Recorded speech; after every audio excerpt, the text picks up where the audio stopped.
Hey, you asked for it. You got it. We are going to do a blind test of a set of earbuds, and that's what we're going to be talking about in this video today.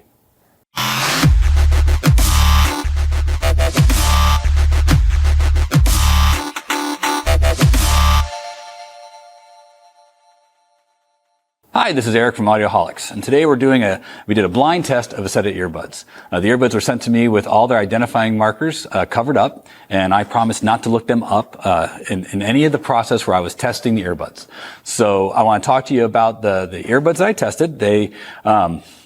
They had a pretty large actual charging case, and I had to stumble through the process of learning how to do most of the things with it. I mean, obviously all headphones, you connect it through Bluetooth. They almost all do their connection process the same way. You open the case, that turns on their Bluetooth for you to be able to connect them to your phone or to your device. And then usually from there, once you identify it by it just came up as a service number, so I used the service number in there to select it as my Bluetooth device. And then I put it through its paces. I tried to figure out a few things because I figured they probably had to have some kind of noise cancellation or transparency mode or pass through. I was able to turn that off and on by playing around with the earbuds themselves. But some things probably I couldn't do because I didn't know whether it could do it or not. I was not able to test everything about them, but I tested most things. First, the case is a USB-C chargeable case.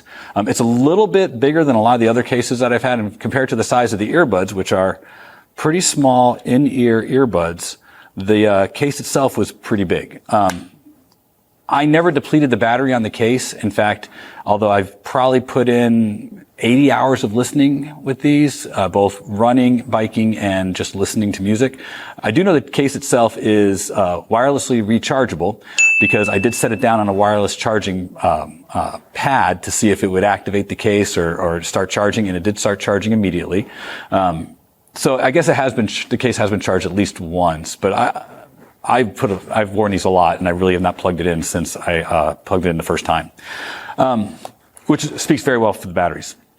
There are a few distinguishing properties about the earbuds I'd like to talk about first. They are a full in-ear earbud.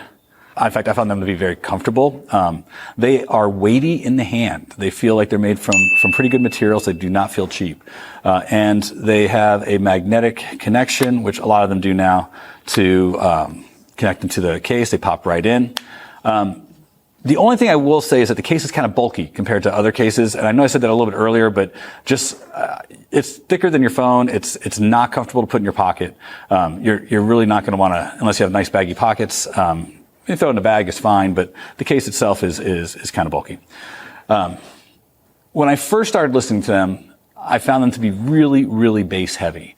But that ended up being, I switched to several different music streaming apps, but I really settled on the fact that was not really a feature. It was the fact that I had set some settings in my phone incorrectly, and once I had changed the equalization in my phone, they sounded remarkable.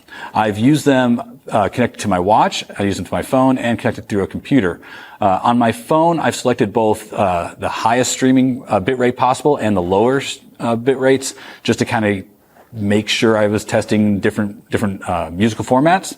But to be honest, they sounded very good in almost all circumstances.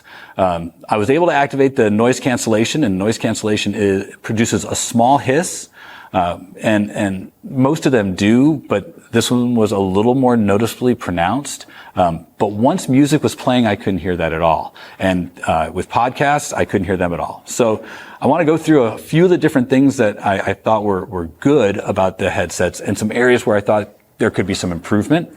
So I mostly biked and ran with them. I didn't do anything else besides that. But it's been pretty warm here the last couple of days. So being that, running with them and being that, I got nice and sweaty, I found that I had a hard time staying in my ears. Not biking. Biking was fine. But running, it was hard. And they made a bit of a noise when I was running. And this is, a lot of headsets do that. If you don't get a good seal on them, or just the way they're positioned, you can get them to like click, or they'll bounce around a little bit. It was noticeable both times that I ran. So for a running set of headphones, especially in-ear ones, which I usually expect to be pretty quiet, they were a little louder than others, but that could be more the surrounds. I only had one set of the ear surrounds to work with, because I didn't have any of the packaging. I probably, if I had a different set of surrounds that fit my ear better, I probably wouldn't have heard anything. But that's something to bring up, though, is try different surrounds. Also, all headphones that have these kind of more open surrounds, they're going to move around a little bit in your ear. Music-wise, when I was running, music sounded fantastic. I got to be honest; these are some of the best sounding headphones I've ever listened to. In fact, my normal set, which is not a surprise, I tend to use AirPod Pros. They don't have a stem because, as you saw, they're an in-ear headset. I tend to like the stem, but because it's something to grab and I can, manipulate them a little easier, which means that the connections are going to be right against your skin. Usually the stemmed ones, the connection would be lower and it's not right against your skin. I don't necessarily like having the connections right against my skin.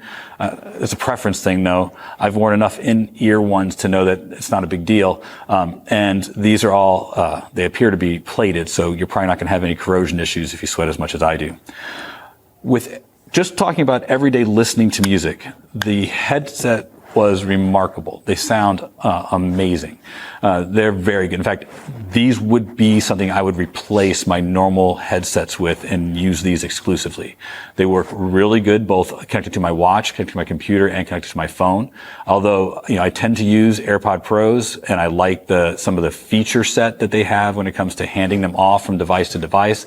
I lose that going with this. But I'll be honest, this product was very, very good sounding, and I was very impressed with the range of sound that I got. The frequency response was amazing. I took several phone calls on it, and the people reported that the microphone was crystal clear, and they could hear my voice, even when I was talking in conditions that were not ideal to be on the phone. So in all circumstances in which I tested the product, it performed very well. More importantly, I tend to find that some earbuds do not do a good job of representing sound well when you're listening to podcasts or audiobooks. Usually the bass response just makes the voices sound a little weird. These were some of the best podcasting and audiobook listening experiences I've had. The frequency response was amazing in the voice area, so everybody sounded very, very clear. And in any audiobook where there was music or sound effects, it sounded well balanced, and you didn't have to turn it up particularly loud to make the voice, to give you the voice sound that you want at the expense of having some of the sound effects maybe being a little too loud for me. And whether I was on the bike or running or just sitting still, all voice stuff sounded fantastic. Like I said, these would replace my daily wears, and I exercise daily. I really enjoyed the way they sound.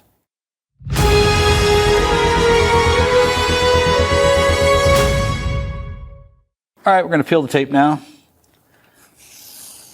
So these are a product from Bowers and Wilkins. All right, so did a little research. These are Bowers and Wilkins Pi5 S2s. Now, I knew there were Pi5 S2, which means nothing, but that's what they came up as in the settings of my phone. So I kind of knew the numbers, but not knowing that they're made by Bowers and Wilkins, we were able to do a little bit of research. And they retail for, I think, $300. They are 100% waterproof. It doesn't say that you can swim with them, but they do say that they're 100% waterproof, kind of like that, which is good because, I wouldn't, I'll be honest, $300 is a lot to put in the water. I'm not sure I would swim with them, but being that they're waterproof, it meant that, sweat-proof, getting caught in the rain, all these things happen to me. I'm not sure if I had known that these were Bowers and Wilkins and that they were $300 that I would have just gone out, running in the rain with them like I did the other day.